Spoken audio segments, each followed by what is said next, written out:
స్వామివారి ఉండగా పాతాళంలోకి వెళ్తోంది. ఈవిడి పాతాళంలోకి వెళ్ళిందంటే నన్ను ఏం చేస్తుందో పాలిపోవట్లేదు అని భయపడి ఈవిడ్ని శాంతపరచాలంటే ఏం చెయ్యాలా అని ఆలోచించుకుంటూ అలనాడు వరుణదేవుడిచ్చిన కుండలాలు ఉన్నాయి కదా, ఈ కుండలాలు గోదావరిని అలంకరించుకోమని బహుకరంగా ఇస్తే ఏమైనా శాంతపరుస్తుందేమో అని ఆ కుండలాలు పట్టుకుని గోదావరి మాతకు ఎదురొచ్చాటండి. సముద్రుడు ఎదురొచ్చి అంటున్నట్టండి, ఏమని, శాంతించు దేవి, నీ వస్తున్నట్టు నేను గ్రహించలేదు.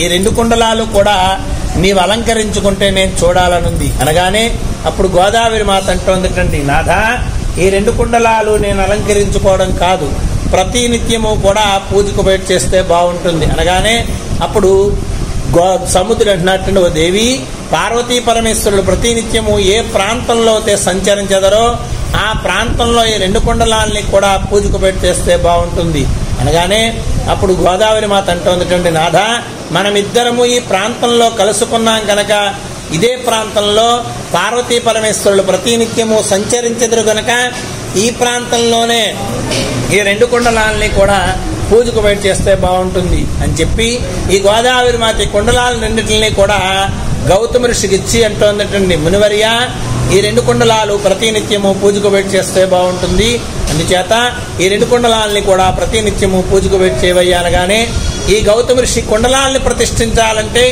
నదీ స్నానం చెయ్యాలి కనుక ఆయన తీసుకొచ్చిన గోదావరిలోనే స్నానం చేయగానే ఆయనకి వృద్ధాప్యం పోయి యవ్వనం వేసి వచ్చిందటండి. అందుచేత ఈ గోదావరికి ప్రాంతం వరకు వృద్ధ గౌతమి నది, ఈ ప్రాంతానికి వచ్చిన తర్వాత యవ్వనం వేసి వచ్చింది కాబట్టి ఈ ప్రాంతం దాటిన తర్వాత గౌతమి నది. ఈ గోదావరిలో వృద్ధులు కూడా స్నానం చేస్తే వృద్ధాప్యం పోయి యవ్వనం వయసు వస్తుంది, అంటే పడుచుతనం వస్తుందని కాదండి, సంపూర్ణ ఆరోగ్యవంతులుగా ఉంటారని పురాణాల్లో చెప్పబడుతోంది. అయితే ఈ గౌతమ ఋషి 2 కుండలాల్ని కూడా గోదావరి ఒడినే ప్రతిష్ఠిద్దామని సంకల్పించుకుంటే దేవతలు పలుకుతారటండి, ఏమని, ఒక కుండలము మానవుల కొరకు గోదావరి ఒడిన, మరొక కుండలము దేవతల కొరకు గోదావరి గర్భంలోనూ ప్రతిష్ఠించమని. పూర్వకాలంలో ఇది గోదావరి ఒడ్డు, ఇక్కడ నుంచి ఇదంతా కూడా గోదావరి, క్రమేణా దీవవడం వల్ల గ్రామం కింద మారింది, గోదావరి వెనక్కి ఉండిపోయింది. అయితే ఈ గోదావరి ఒడిని ఈ ఆలయాన్ని నిర్మించి స్వామిని ప్రతిష్ఠించే సమయానికి భూమి మీద మానవ జన్మ లేదుటండి. మానవులు భూమి మీద జన్మించక పూర్వం ఈ ఆలయాన్ని నిర్మించి స్వామిని ప్రతిష్ఠించారు. మరొక కుండలాన్ని గోదావరి గర్భంలో కంచు దేవాలయం నిర్మించి అక్కడ కుండలం ముంచినట్టుగాను ఆ కుండలానికి నారదాది మహామునులు, ఇంద్రాది అష్టదిక్పాలకులు, ఆదిత్యాది నవగ్రహాలు, ఇతర దేవతలు, ఇతర మునులు కూడా గోదావరి గర్భంలో ఉన్న స్వామికి పూజలు చేసుకుంటున్నారు. మరి గోదావరి తీరానున్న స్వామికి పూజలు చేయడానికి మానవులు లేరు, ఎవరు చేస్తున్నారు అంటే ఈ దేవతలు మునులే గోదావరి తీరానికి వచ్చి ప్రతిరోజు కూడా పూజలు చేస్తూ ఉండేవారు. ఇలా ఎంతకాలము చేశారు అంటే మానవులు భూమి మీద సంచరించడానికి వచ్చేటంత వరకు కూడా ఈ దేవతల మునులే చేస్తూ ఉండేవారు.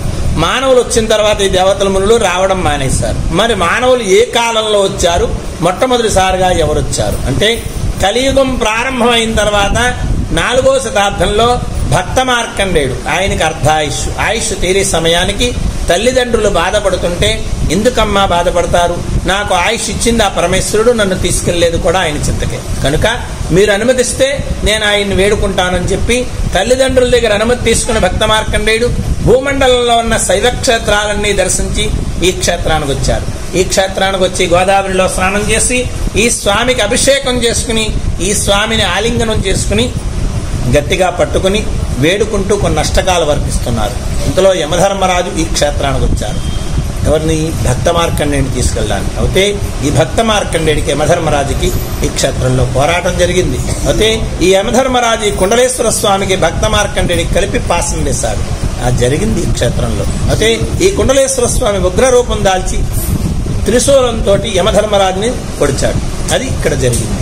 అయితే భక్త మార్కండేయుడు 4వ శతాబ్దంలో అష్టకాలు వర్ణిస్తే 8వ శతాబ్దంలో ఆదిశంకరాచార్యుల వారి నడిచొచ్చే దేవుడని మనం అనుకుంటూ ఉంటాం. ఆయన ఈ క్షేత్రానికి వచ్చి ఈ గోదావరిలో స్నానం చేసి ఈ స్వామికి అభిషేకం చేసుకుని భక్త మార్కండేయుడు వర్ణించిన అష్టకాలను లిఖితపూర్వకంగా రాశారు. అవే చంద్రశేఖరాష్టకాలు. చంద్రశేఖరాష్టకాల్లో భక్త మార్కండేయుడు కుండలేశ్వర స్వామిని పట్టుకుని వేడుకున్న శ్లోకము 4వ శ్లోకం. ఇంతకీ కుండలేశ్వర స్వామిని పట్టుకుని భక్త మార్కండేయుడు ఏమని వేడుకుంటున్నాడంటే, కుండలీకృత కుండలేశ్వర కుండలం వృషవాహనం నరదాది మునీశ్వరస్తుత వైభవం భువనేశ్వరం అంధకాంతతమాశ్రితామర పాదపం మదనాంతకం చంద్రశేఖరమాశ్రయే మమ కింకర్షతి వయ్యమః.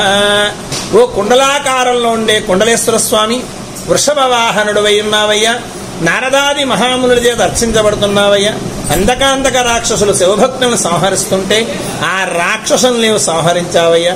ఈ యమకింకరం నుండి నన్ను కాపాడలేవేటయ్యా కుండలేశ్వర అని కుండలేశ్వర స్వామిని పెట్టుకుని భక్త మార్కండేయుడు వేడుకున్నాడు. 15వ శతాబ్దంలో శ్రీకృష్ణ దేవరాయల పరిపాలనలో ఆస్థాన కవిగా శ్రీనాథ మహాకవి ఉండేవారు.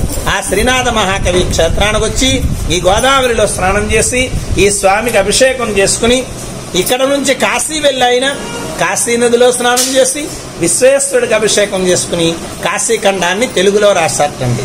కాశీ పురాణాన్ని తెలుగులో రాస్తూ కాశీలో ఉన్న విశ్వేశ్వరుడితో సమానమైన కుండలేశ్వర స్వామి అని కాశీ పురాణంలో రాశారు శ్రీనాథ మహాకవి. మరి శ్రీనాథ మహాకవి వచ్చి వెళ్ళిన తర్వాత ఈ స్వామికి ఎవరు చేస్తున్నారు అంటే, మా తరాల వారం మేము చేస్తున్నామండి ఇక్కడ అర్చకత్వం. మేము 5వ తరం వాళ్ళు. అయితే కాశీలో ఉన్న గంగాదేవి ఆవిడ రూపం ఎలా ఉంటుందండి, హంస ఎంత తెల్లగా ఉంటుందో అంత తెల్లటి గంగా జలాలు. అయితే ప్రతిరోజు కూడా ఎన్నో వేల మంది భక్తులు వెళ్ళి స్నానాలు చేసి పాపాలు వదులుస్తుంటే ఈ గంగాదేవి, తెల్లగా ఉండవలసిన గంగాదేవి కాకి ఎంత నల్లగా ఉంటుందో అంత నల్లగా తయారవుతున్నాయి. ఈ గంగాదేవి ప్రతిరోజు ఈ పాపభారం మోయలేక కాకి రూపం దాల్చి ప్రతిరోజు రాత్రి సమయంలో ఈ గోదావరి తీరానికి వచ్చి ఈ గోదావరిలో స్నానం చేసి పాపాలన్నీ కొడుదుల్చుకుని కాకి రూపాన్ని కొడుదుల్చేసి హంస రూపం దాల్చి మరలా కాశీ వెళ్తుంది. ప్రతిరోజు చేసే దినచర్య కాశీలో ఉన్న గంగాదేవి. అంతేకాకుండా మన భూమండలంలో ఉన్న పుణ్యనదులన్నీ కూడా ప్రతిరోజు కూడా పాపభారం మోయలేక రాత్రి సమయంలో ఈ గోదావరి తీరానికి వచ్చి ఈ గోదావరిలో స్నానం చేసి పాపాలన్నీ కొడుదుచ్చుకుని మరలా యథాస్థానానికి వెళ్తున్నాయి. అలాగే ఈ ఆలయానికి వచ్చి భక్తులందరూ కూడా ముందుగా గోదావరి స్నానం చేసి స్వామిని దర్శనం చేసుకుంటున్నారు. మరి ఇంతమంది వచ్చి గోదావరిలో స్నానాలు చేసి పాపాలు వదులుస్తుంటే మరి గోదావరి మాతకి పాపభారం పెరిగిపోవట్లేదా అండి? అప్పుడు సముద్రం అన్నట్టండి ఏమని, ఓ దేవి, రోజుకు 3 పర్యాయాలు నేను నీ చెంతకొస్తా, నీ దగ్గరున్న పాపాలన్నీ నేను తీసుకెళ్లిపోతూ ఉంటా. అందుచేత ఈ గోదావరికి పర్యాయానికి ఒక్కసారి పునీతం అవుతోంది, మోక్షం చెందుతోంది. అందుచేతనే మన భూమండలంలో ఉన్న పుణ్య నదులన్నిటికీ కూడా 12 సంవత్సరాలకు ఒక్కసారి పుష్కరాలు వస్తే ఈ గోదావరికి ప్రతిరోజు పుష్కరమే. ఎందుచేతనంటే అండి, ఈ గోదావరి పేరు వృద్ధగవతి నది అని చెప్పుకున్నాం. మరి ఒక పేరు కుండల తీర్థం అని కూడా చెప్పుకున్నాం. ఆ పేరు ఎలా వచ్చింది? గోదావరి మధ్యలో ఒక కుండలం ఉంది, ఆ కుండలం మీదుగానే గోదావరి ప్రవహిస్తోంది, అందుచేత కుండల తీర్థం అని చెప్పుకున్నాం.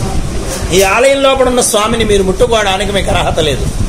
మీ పేరున మేము ముట్టుకుని పూజ చేయడానికి మాకు అర్హత ఉంది. మరి గోదావరి మధ్యలో ఉన్న స్వామిని మీరు ముట్టుకోవడానికి అర్హత ఉంది, కానీ దర్శనం లేదు. దేవతలే పూజలు చేసుకుంటున్నారు. అందుచేత ఆ కుండల తీర్థాన్ని మనం తాకగానే, ఆ కుండల తీర్థంలో స్నానం చేయగానే మనకున్న దోషాలు నశిస్తున్నాయి, మనకున్న అనారోగ్యాలు నశిస్తున్నాయి. అందుచేతనే ఆ కుండల తీర్థం తాకగానే మరి కాశీలో ఉన్న గంగాదేవి దగ్గర నుంచి మన భూమండలంలో ఉన్న పుణ్య నదులన్నింటినీ కూడా ఒకటే రుచులు మారవు. ఎందుచేతను ఈ నదులన్నింటి దగ్గర కూడా సముద్రం వెళ్ళడు. అందుచేతే ఈ నదులన్నీ కూడా ఈ గోదావరి దగ్గరకు వచ్చి ఈ గోదావరిలో స్నానం చేసి ఇక్కడ సముద్రాన్ని కలుసుకుని వీళ్ళ దగ్గర ఉన్న పాపాలని సముద్ర గబ్బ చెప్పి మరలా యథాస్థానం వెళ్తాం. అందుచేత ఈ కుండల తీర్థానికి అంత విశిష్టత. అంతేకాకుండా బ్రహ్మశ్రీ చాగంటి కోటేశ్వరరావు గారు అంతటా ఆయన ఈ మధ్యకాలంలో కాశీ వెళ్తే అక్కడ ఆలయ ప్రధాన అర్చకులు ప్రశ్నించారంటే కోటేశ్వరరావు గారిని ఏమని, కోటేశ్వరరావు గారు కాశీ వచ్చారు, బాగానే ఉంది, కాశీ కన్నా పూర్వంది, కాశీ కన్నా విశిష్టమైంది, కాశీ కన్నా పుణ్యక్షేత్రం, మీకు దగ్గరలో ఉంది, ఎప్పుడైనా వెళ్ళారా? ఆ క్షేత్రానికి వెళ్ళి ఈ క్షేత్రానికి రావాలి. కానీ కోటేశ్వరరావు గారికి ఆ అర్చక స్వామి ఈ క్షేత్రం పేరు కానీ స్వామి పేరు కానీ తీర్థం పేరు కానీ చెప్పలేదు. చెప్పకుండా వెళ్ళారా అని అడిగారు. వెంటనే తిరిగి కోటేశ్వరరావు గారు అడుగుతున్నారటండి, స్వామి ద్రాక్షారామమా అండి అని అడిగారు. వెంటనే అర్చక స్వామి అన్నారటండి, కోటేశ్వరరావు గారు నేనేం చెప్పాను మీరేం అడుగుతున్నారు? నేను చెప్పింది కాశీ కన్నా పూర్వం, మీరు అడిగేది కాశీ తర్వాత. దక్ష ప్రజాపతి కాశీ తర్వాత యజ్ఞం చేయడం కోసం ద్రాక్షారామాన్ని నియమించుకున్నారు. నేను చెప్పింది కాశీ కన్నా పూర్వంది కుండలేశ్వరం అనే క్షేత్రం. ఆ క్షేత్రానికి వెళ్ళి ఈ క్షేత్రానికి రావాలి. మేమే కాశీ నుండి సంవత్సరానికి ఒక్కసారి ఆ క్షేత్రానికి వెళ్ళి వస్తుంటాం. కాశీలో ఉన్న యాత్రికులు, కాశీలో ఉన్న అర్చకులు సంవత్సరానికి ఒక్కసారి ఈ క్షేత్రానికి వచ్చి ఈ గోదావరిలో స్నానం చేసి ఈ స్వామికి అభిషేకాలు, అర్చనలు, హారతులు, ఆ రోజంతా జాగారం చేసి ఇక్కడ మరుసటి రోజు చుట్టుపక్కల క్షేత్రాలు దర్శించుకుని మరలా కాశీ వెళ్తుంటారు. అటువంటిది మీకు దగ్గరలో ఉండి కూడా మీరు వెళ్ళకపోతే ఎలా అని కోటేశ్వరరావు గారిని అడిగారటండి అర్చక స్వామి. వెంటనే కోటేశ్వరరావు గారు తిరిగి అడుగుతున్నారటండి, స్వామి ఆ క్షేత్రం ఎక్కడుందండి చెప్పండి నేను అడగగానే అర్చక స్వామి ఒక నవ్వు నవ్వి, కోటేశ్వరరావు గారు మీకు దగ్గరలో ఉన్న క్షేత్రమే మీకు తెలియలేదు, ఎక్కడో కాశీలో ఉన్న మేమే క్షేత్రానికి వస్తున్నాం. మీరు ఇన్ని ఉపన్యాసాలు చెప్తున్నారు కదా, ఏ పురాణంలోనూ కూడా ఆ క్షేత్ర మహత్యం మీకు కనిపించలేదా అని చెప్పి కాశీలోనే కోటేశ్వరరావు గారి చేతికి అర్చక స్వామి కాలి ఈ క్షేత్రానికి రండనగానే చాగంటి కోటేశ్వరరావు గారు ఈ కుండలేశ్వర స్వామి క్షేత్రం గురించి కాశీలో క్షుణ్ణంగా తెలుసుకుని తిరిగి వచ్చిన తర్వాత ఈ క్షేత్రానికి వచ్చారండి. ఆయన ఎప్పుడు వచ్చారండి? 2015 పుష్కరాలకు ముందు ఈ క్షేత్రానికి వచ్చారు. వచ్చి ఈ గోదావరిలో స్నానం చేసే స్వామి దగ్గరలో యానంలో ఉపన్యాసం